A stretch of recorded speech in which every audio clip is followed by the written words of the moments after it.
7 दिन 7 रात बरसात की थी। उस समय में गिरिराज जी की शिलाओं में बूंदों के निशान बन गए थे, तो ये बूंदों के निशान हैं। ये सुरभि गाय के दूध की धार का चिन्ह है। जो सुरभि गाय गोवर्धन पर्वत पर चारा चरती तो उसको बोलते हैं सिंदूरी शिला, सुहाग अखंड शिला। इसको बोलते हैं कामधेनु गाय का चरण। ये भगवान का चरण है। बाल रूप का 7 वर्ष तक की लीला की भगवान ने। रावत हाथी ने एक पैर पे खड़ा होके और यहाँ से ही आकाश गंगा का जल छोड़ा था। भगवान की फिसलने वाली शिला है। ये है राधा रानी का चरण चिन्ह। राधे राधे। अभी हम पहुँचे हैं गोवर्धन पर्वत, जहाँ पर 5500 वर्ष पूर्व भगवान कृष्ण ने एक लीला की थी। जब इंद्र का अभिमान उन्होंने तोड़ा था, तो उस टाइम के कुछ चिन्ह यहाँ पर विद्यमान है, वो हम आपको दिखाएंगे। गिरिराज धारण की जय। ये गोवर्धन पर्वत है, इस पर हम खड़े हुए हैं और इस पर्वत के ऊपर भगवान ने अनेक प्रकार की लीला की है। जिनमें से भगवान की एक लीला है फिसलनी शिला, जिस पर भगवान राधा रानी के साथ में सभी गोपकालों के साथ में इस गोवर्धन शिला पर फिसलते थे, खेलते थे, फिसलने वाली लीला करते थे। तो इसको बोलते हैं फिसलनी शिला। यहाँ पर भगवान की फिसलने वाली शिला है और भगवान की उंगलियों के चिन्ह हैं इस स्थान पर, और यहाँ पर पैर के अंगूठे के चिन्ह हैं दोनों साइड में, एक इधर है एक इधर है। ये कामधेनु गाय का चरण चिन्ह है। जो कामधेनु गाय गोवर्धन पर्वत पर चारा चरती थी, उसके चरण का पैर का चिन्ह है। इसको बोलते हैं कामधेनु गाय का चरण। यह कृष्ण भगवान का चरण बाल स्वरूप का। जिस समय में कृष्ण भगवान गोवर्धन पर्वत पर गाय चराते थे, तो गाय जब दूर चली जाती तो कृष्ण भगवान यहीं एक पैर पर खड़े हो जाते और एक पैर पर खड़े होकर बंसी बजाते, और गाय अपने आप ही उनके पास में आ जाती बंसी की धुन को सुन के। तो भगवान का चरण है। बाल रूप का 7 वर्ष तक की लीला की भगवान ने। इस सुरभि गाय का चरण चिन्ह है जो आपके सामने दिखाई दे रहा है।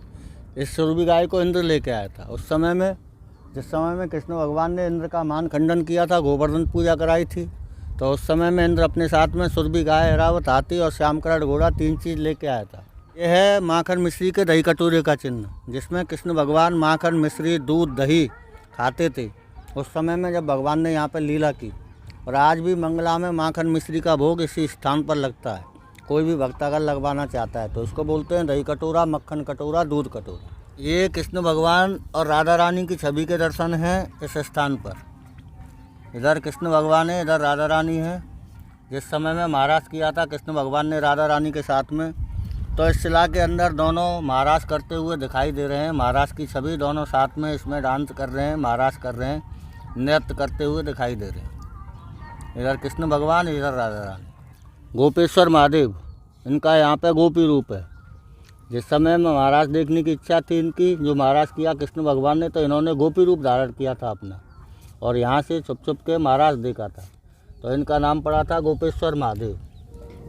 इस शिला के अंदर चंद्र देवता का चिन्ह है। इन्होंने भी यहाँ से महाराज देखा था चंद्र देवता ने अपना छोटा रूप धारण करके, तो इसको बोलते हैं चंद्र देवता, चंद्रमा का चिन्ह। ये देखो, जिस समय में कृष्ण भगवान ने राधा रानी के साथ में महाराज किया था, तो राधा रानी बरसाने से 16 श्रृंगार करके आई थी।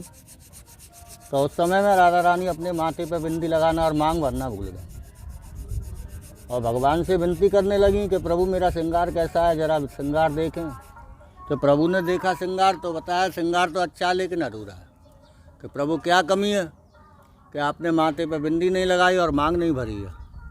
और जिस नारी के माथे पर बिंदी नहीं हो और मांग नहीं भरी हो, उसका सारा श्रृंगार बेकार है। तो कृष्ण भगवान बोले कि आप किसी भी गिरिराज जी की शिला में मेरा नाम लेके कृष्ण कृष्ण कह के इस तरह से उंगली घिसेंगी तो आपके लिए सिंदूर प्रकट होगा। तो यहाँ पे आके राधा रानी ने उंगली घिसी, सिंदूर निकला, मांग भरी, उसके बाद महाराज में पधारी। तो उसको बोलते हैं सिंदूरी शिला, सुहाग अखंड शिला। ये राधा रानी का चरण चिन्ह। जिस समय में कृष्ण भगवान और गोवर्धन पर्वत पर विश्राम कर रहे, और शाम को जब आरती का समय हुआ तो राधा रानी दौड़ के आई और भगवान से बोली कि प्रभु आरती का समय हो गया है, प्रभु पधारो। तब राधा रानी का यहाँ पर चरण चिन्ह बना। ये है राधा रानी का चरण चिन्ह। और यहाँ पर भगवान के कान का चिन्ह है, जिसमें मनोकामना बोलते हैं। कोई भी मनोकामना हो, अधूरी हो, पूरी नहीं हो रही हो, कोई काम नहीं बन रहा हो, तो इस कान के चिन्ह के अंदर मनोकामना बोलने से हर मनोकामना पूर्ण होती है। इसको बोलते हैं भगवान के कान का चिन्ह। ये बूंदों के निशान है। जिस समय में इंद्र ने 7 दिन 7 रात बरसात की थी, उस समय में गिरिराज जी की शिलाओं में बूंदों के निशान बन गए थे। तो ये बूंदों के निशान हैं। और ऐसा नहीं है कि यहीं पे हैं, पूरे गोवर्धन पर्वत पर देखने को मिलेंगे आपको।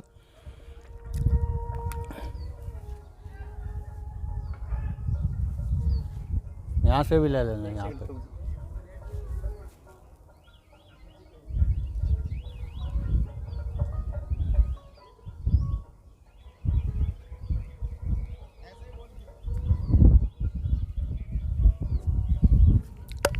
ये भगवान की ढोलक शिला है, माइक नीचे और एकदम पास में रखो, जिसमें भगवान तबला बजाते थे, ढोलक बजाते थे। इसको बोलते हैं गाजनी वाजनी शिला।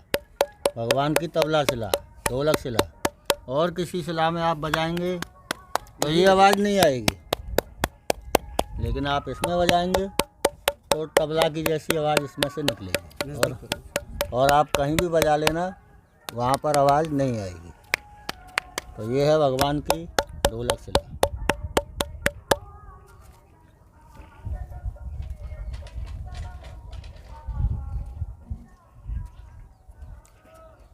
इस स्थान पर सुरभि गाय के बछड़े का चरण है, जो इंद्र लाया था अपने साथ में। सुरभि गाय रखिए, अब बोलिए। उसके सुरभि गाय के बछड़े के पैर का चिन्ह है। ये देखिए, ये चिन्ह है बलदाऊ जी के हाथ का चिन्ह। तो जिस समय में ये पर्वत इतना ऊंचा था कि इसकी परछाई मथुरा, वृंदावन और गोकुल महावन तक जाती थी, और ये पर्वत ऊपर की तरफ उठता हुआ जा रहा था।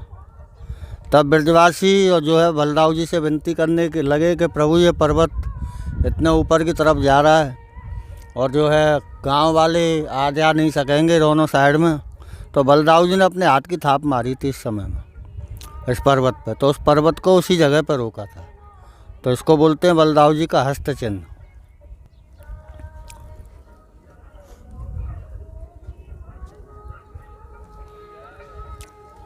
इधर का ये सुरभि गाय के दूध की धार का चिन्ह है। जो सुरभि गाय गोवर्धन पर्वत पर चारा चरती थी, और उसके स्तनों से अपने आप ही गोवर्धन पर्वत पर दूध निकलता रहता था 24 घंटे। तो ये उस सुरभि गाय के दूध की धार का चिन्ह है। और सुरभि गाय के स्तनों से गोवर्धन पर्वत पर अपने आप ही दूध निकलता रहता था। सुरभि गाय के दूध से ही गोवर्धन पर्वत का अभिषेक हुआ था। जिस समय में कृष्ण भगवान ने गोवर्धन पूजा कराई थी, तो उस समय में सुरभि गाय के दूध से और ऐरावत हाथी जो आकाश गंगा का जल अपनी सूंड में भर के लाया, उससे इस गोवर्धन पर्वत का अभिषेक किया।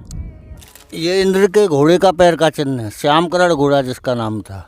मैंने आपको बताया ना पहले कि इंद्र 3 चीज़ लाया था अपने साथ में, सुरभि गाय, ऐरावत हाथी और श्यामकरण घोड़ा। तो ये उस घोड़े के पैर का चिन्ह है।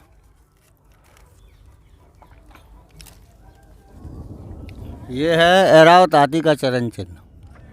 यहाँ से ऐरावत हाथी ने एक पैर पे खड़ा होके और यहाँ से ही आकाश गंगा का जल छोड़ा था। ये ऐरावत हाथी के घुटने का चिन्ह है। एक यहाँ पे घुटना रखा ऐरावत हाथी ने, दूसरा चरण रखा और यहाँ से ही आकाश गंगा का जल छोड़ा। जो आकाश गंगा के जल से और सुरभि गाय के दूध से अभिषेक हुआ था, तो यहीं से छोड़ा ऐरावत हाथी ने। ये है भगवान के मुकुट का चिन्ह, जो मोर मुकुट पंख भगवान अपने सिर पर धारण करते थे। तो इस गिरिराज जी की शिला में मोर मुकुट पंख का चिन्ह है। इसको भगवान अपने सिर पर धारण करते थे। और आज हम और आप इस शिला के अंदर मोर मुकुट पंख के दर्शन कर रहे हैं।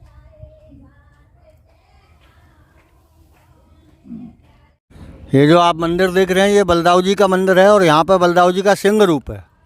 जिस समय में कृष्ण भगवान ने महाराज किया था राधा रानी के साथ में, तो बलदाऊ जी की इच्छा थी महाराज के दर्शन करने की, लेकिन उस महाराज में किसी पुरुष का प्रवेश नहीं था।